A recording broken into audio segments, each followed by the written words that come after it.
across the street, right along the river. That's because everything was along the river at that. We're talking 1890, 1891. So that was your main source of transportation. Even dirt roads didn't exist, much less any other kind of roads. So what had happened, we were part of Dade County then, 1890, 1891. Palm Beach, being part of Palm Beach, would come later, and of course our Martin County come much later. And we're so far, when you think of Dade County from Miami and the Juneau area and the Palm Beach area, we kept saying, you know, you're forgetting about us. We need a school up here. We've got kids. Now, true, we're only talking 5, 6, 7, 8 kids, you know, but they still needed schooling. And so finally we convinced Dade County, okay, you will build a school, yes. Then they said, okay, you donate the land where you want the school. You donate the labor, meaning, you know, the city. And it wasn't really a city, it's really the community. And we'll pay for the supplies, you know, to build it.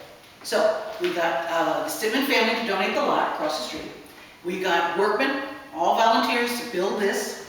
And Dade County paid that grand total of $30 for materials. So, but then, yeah, it's 1891, it didn't cost that much. And all the wood and it came right from this area, so it wasn't even brought in from otherwhere. But anyway, what you're looking at, left to right, up, back, forth, this is the schoolhouse. This has not been decreased, it's not been increased. The beams structured like this with the high ceiling, that's what it was. Dade County pine down here, that's what it was. Now true, you've got to maintain Dade County pine. As you see, they put a very high gloss on this. But this is going to be wood that does last. Dade County pine is very hard. It's not susceptible to termites because it is so hard. And that's why everything was built to Dade County pine. When you go through the museum, look at the flooring again in the museum. That's Dade County pine. It's one of the hardest that does exist, and this is the proof of it. So what we had in the school, we had maybe, you know, 9, 10 students in here, and that went like that for 1891, 1892, 1893, up until about 1894. It's only a few years.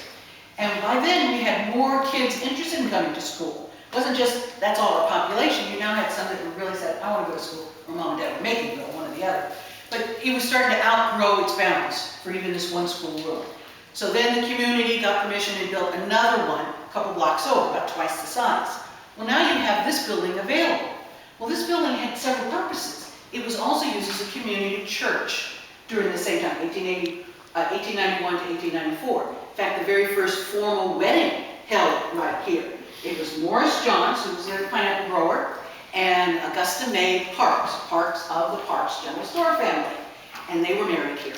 And this is January 8th, 1893, married officially right here. Well, the next year, 94, when this was no longer going to be a school, they said, got an idea. He already owned land right here across the street. This is Morris. And he says, you know what? We need a house. They hadn't built a house yet. How about we get that one, bring it over here, and we'll add to it. Well, that's what they did. They bought the schoolhouse from across the street, had it moved over here. They lived in here. Now, again, it's just husband, wife, and they had one baby son that was born in January 1895. So, I mean, you know, the little baby just then they could make do while they add on to the house. So that's what they did. Now we're going to go see part 2 that was done. So we're going to go this way.